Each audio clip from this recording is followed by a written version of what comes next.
বলছেন দহন মে জুবা তোমারে লিয়ে, ইয়া রাসূলুল্লাহ, আল্লাহ রাব্বুল আলামিন আমার একটা জবান দিয়েছেন, এই জবান আপনি রাসূলের জন্য। বদন মে হেজা তোমারে লিয়ে, আমার শরীরের মধ্যে যে আল্লাহ একটা জীবন দিয়েছেন, এই জীবন আপনি রাসূলের জন্য।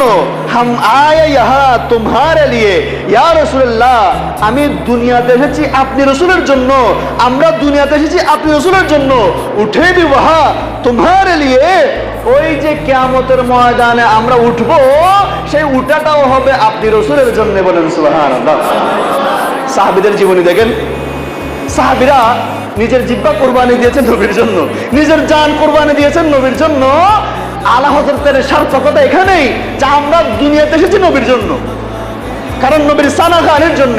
আল্লাহ রাব্বুল আলামিন যে নবীকে সৃষ্টি না করলে কোনো কিছু সৃষ্টি করতেন না, তা আমরা এসেছি নবীর জন্য, কিয়ামতের ময়দানে উঠবো নবীর জন্য। কেন? এটারও প্রমাণ হাদিসের মধ্যে। আমার রাসূল হাদিসে মুবারাকার মধ্যে বলছেন, ও দুনিয়াবাসী, তোমরা বেশি বেশি আমি নবীর উম্মত পয়দা করো, এমন স্ত্রীকে বিবাহ করো যে স্ত্রী বেশি সন্তান প্রসব করে। দুনিয়াতে মুসলমান বাড়াও, মুসলমান বৃদ্ধি করো, কিয়ামতের ময়দানে আমি রাসূল তোমরা উম্মতদেরকে সাথে নিয়ে আমি আল্লাহর কাছে আমি রাসূল ফখর করব, গর্ব করব। বলেন সুবহানাল্লাহ। তো কিয়ামতের ময়দানে উঠবো আমরা নবীর জন্য। এরপরে কি বলছেন?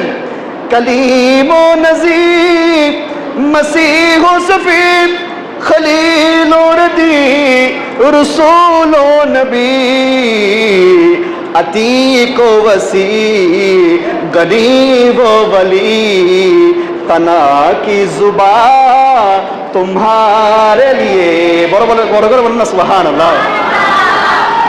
এই কলির মধ্যে আলা হযরত এত চমৎকার কথা বলেছেন, মানে আমি হয়রান হয়ে যাই যে আলা হযরতের কালামগুলো এত সুন্দর।